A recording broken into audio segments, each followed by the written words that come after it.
तो हिंदू धर्म में वट सावित्री व्रत का विशेष महत्व है। सावित्री का समर्पण और पतिव्रत धर्म का प्रतीक भी है।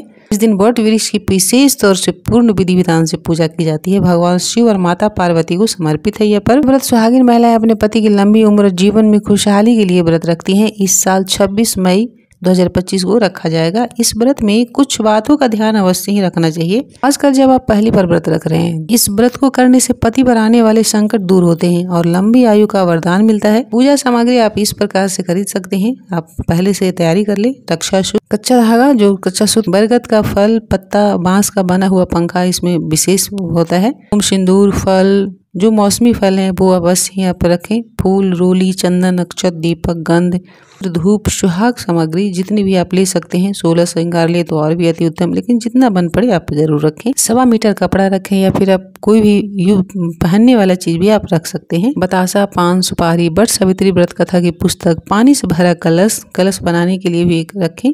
नारियल, मिठाई, मखाना, घर पर आप बनाया हुआ भोग प्रसाद आप अवश्य ले जाएं घर से बनाकर। भींगा हुआ चना भी इसमें बहुत जरूरी होता है। मूंगफली, पूरी, गुड़ आदि इन सब चीजों को आपके यहाँ और भी जो चीजें लगती है वो अभी अवश्य रखें। ये बहुत ही ज्यादा जरूरी है इतनी चीजें। पूजा विधि इस तरह है। इस दिन आपको सुबह जल्दी उठकर स्नान कर लेना चाहिए। नित्य क्रिया से निवृत्त होकर के शुद्ध स्वच्छ वस्त्र धारण करें या फिर नए कपड़े पहन सकते हैं, नए वस्त्र धारण कर सकते हैं। जहाँ पर आपको पूजा करना है वट वृक्ष के नीचे या फिर आप घर में गमले रखकर पूजा कर रहे हैं, डंठल रखकर, तो वहाँ साफ सफाई का विशेष ध्यान रखें। देवी देवता की पूजा करने के बाद सावित्री सत्यवान की पूजा भी जरूर करें। कच्चा सूत लपेटते हुए वट वृक्ष में 7, 11 या 108 बार परिक्रमा अवश्य करें। बार जब पूरा हो तो सिंदूर, फल या श्रृंगार की वस्तुएं हर बार चढ़ाते हुए जाएं और परिक्रमा। अंत में कथा जरूर सुने, आरती करें। कम से कम 5 सुहागिन महिलाओं को सिंदूर अवश्य लगाएं। आप उन्हें खोचा दे सकते हैं, ऐसा बोलते हैं। फल या फिर श्रृंगार के वस्तु जो भी चीजें हो, वो कुछ नहीं हो तो चना गुड़ भी आप डालकर पंखी महिलाओं को जिन्हें सिंदूर लगाएंगे उनको आपको खोचा आंचल में देना होता है। इसी को खोचा बोला जाता है।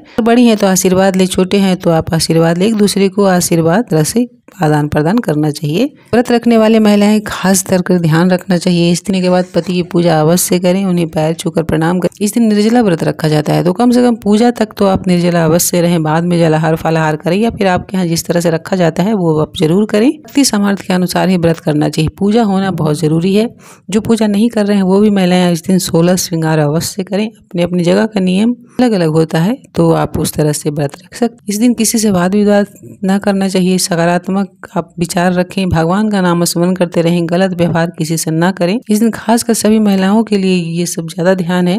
पहले आप पति की पूजा करके उन्हें प्रसाद ग्रहण करवाएं, फिर आप व्रत खोल सकते हैं, जलाहार या फलाहार जो भी आपको रखना है। व्रत का समापन अगले दिन होता है, यानी सूर्योदय के बाद अगले दिन 28 तारीख को सूर्योदय के बाद ही इसे करना चाहिए। ब्राह्मण को भोजन दान वगैरह आदि निकाल दें, अगर हैं तो उन्हें खिला दें। या पति को या बड़े जो भी परिवार हैं उन्हें पहले प्रसाद देकर आशीर्वाद लेकर फिर अपना व्रत का समापन करें। वीडियो पसंद है तो लाइक शेयर अवश्य करें। वट सावित्री पूजा के आप सभी को ढेर सारी शुभकामनाएं। माता पार्वती आप सभी का अखंड सौभाग्य प्रदान करें।